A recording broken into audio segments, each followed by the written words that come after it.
मुरादाबाद महानगर स्थित मानसरोवर हॉस्पिटल में एक तू सच्चा तेरा नाम सच्चा फूल संदे वालों की ओर से एक प्रेस वार्ता आयोजित की गई। प्रेस वार्ता में बताया गया कि हर वर्ष की तरह इस वर्ष भी खुशहालपुर स्थित रॉयल बैंक्वेट हॉल में यह 3 दिवसीय आयोजन 21 दिसंबर से 23 दिसंबर तक आयोजित किया जाएगा।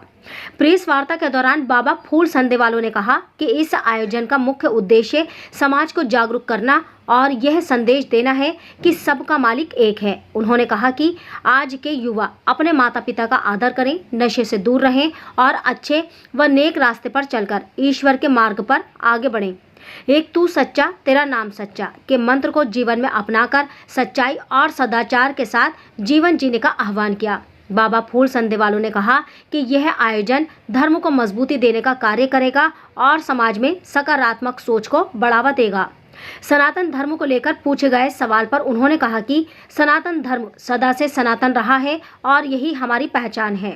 शरीर से आत्मा निकलने के बाद परमात्मा के पास पहुंचकर मनुष्य को अपने किए गए कर्मों और अच्छाइयों का फल अवश्य मिलता है। हिंदू युवाओं के भटकाव के सवाल पर बाबा ने कहा कि मुस्लिम समाज अपने बच्चों को शुरुआत से ही धार्मिक शिक्षा देता है, कुरान की तिलावत और ईमान के बारे में सिखाता है।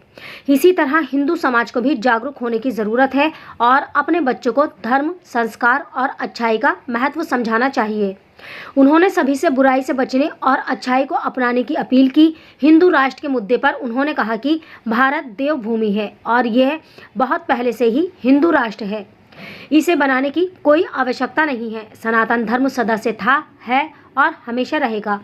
एक तू सच्चा तेरा नाम सच्चा का मंत्र सभी धर्मों के लिए एक बड़ा संदेश है, क्योंकि परमात्मा एक है और उसका निजाम पूरे विश्व में समान रूप से कायम है। प्रेस वार्ता के माध्यम से आयोजकों ने अधिक से अधिक लोगों से इस 3 दिवसीय कार्यक्रम में शामिल होकर आध्यात्मिक संदेश को आत्मसात करने की अपील की। मानव अधिकार इंडिया न्यूज से आसम खान की रिपोर्ट।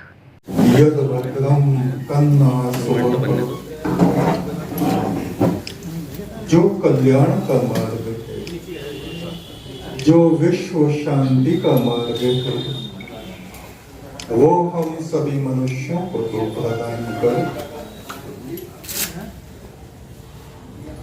जिन कारणों से हम मनुष्यों के जीवन में दुख उत्पन्न होते हैं,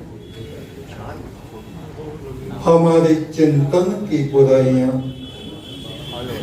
हमारे दृष्टिकोण की बुराइयां, हमारी वाणी की अशुद्धता, तो हे प्रभु तो दूर कर। आप सभी का स्वागत है। आप बैठ जाएं तो बहुत अच्छा है।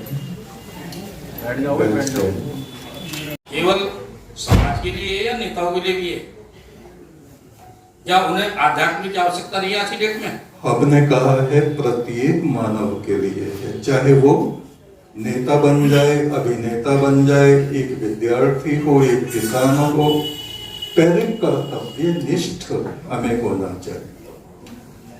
कर्तव्य पालन को ही धर्म आचरण कहा जाता है। एक सन्यासी है तो उसको सन्यास के नियमों का पालन करना चाहिए।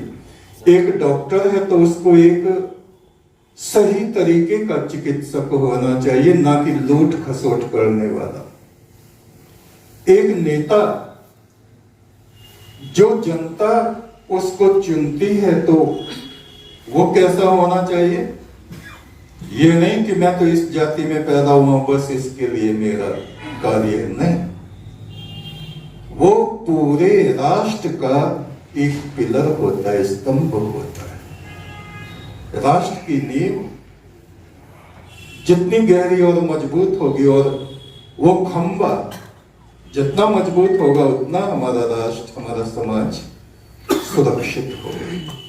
गुरुजी, आप बताइए कौन से स्कूल में वेद पढ़ाया जाता है? वेद जो मानवता की सबसे प्रथम पुस्तक कहिए और निष्ठा कहिए, ज्ञान कहिए, देखिए ये कलिकाल है। जितना भी प्रदूषण है और जितने भी बीमारी के कीटाणु होते हैं वो हवन से नष्ट हो जाते हैं, दूर हो जाते हैं। और कहने वालों का तो कोई ठिकाना नहीं है। कहने वाले तो ऐसी ऐसी बात कहते हैं, हमें अपने कान बंद कर लेनी चाहिए। गुरुजी, एक मेरा सवाल है कि धर्म के नाम पर कट्टरता को आप कैसे देखते हैं? दोबारा बताइए। धर्म के नाम पर कट्टरता को आप कैसे देखते हैं? कर्तव्य कट्टरता कट्टरता कट्टरता कट्टरता देखिए, कट्टरता किसको आप कह रहे हैं, किस चीज को कह रहे हैं? चाहे कोई धर्म और संप्रदाय अलग अलग चीज है। कोई सा भी धर्म गुरुजी। नहीं, धर्म 10-12 नहीं है, 22-25 धर्म नहीं है। पूरे विश्व में एक ही धर्म है। क्या जो हमें करना चाहिए सभी मनुष्यों को, क्या पहले हमारे हृदय में हम मनुष्य में करुणा होनी चाहिए, जिससे हम दूसरों के कष्ट दूर कर सकें। पहली बात ये नहीं कि ये केवल हिंदुओं के लिए है या केवल ईसाइयों के लिए है या केवल मुस्लिमों के लिए, नहीं। पहला सिद्धांत है किसी को कष्ट न पहुंचाएं, ये है धर्म। दूसरा है सच्चाई की राह पे चले। सच्चाई, जब इस शरीर को छोड़ के हमारी आत्मा परलोक में जाती है तो वहां जो देवगण नियुक्त हैं वो ये पूछते हैं तुमने जीवन में सच्चाई को अपनाया या झूठ कपट को अपनाया। उस तरह से न्याय होता है। ये नहीं कि तुम मुसलमान थे और तुम हिंदू थे और तुम सिख थे। ये संप्रदाय है। तुमने दुनिया में किसकी मदद की, किसके आंसू पोंछे, ये धर्म है। ना कि ये तुमने मंदिर में कितनी देर घंटी बजाई,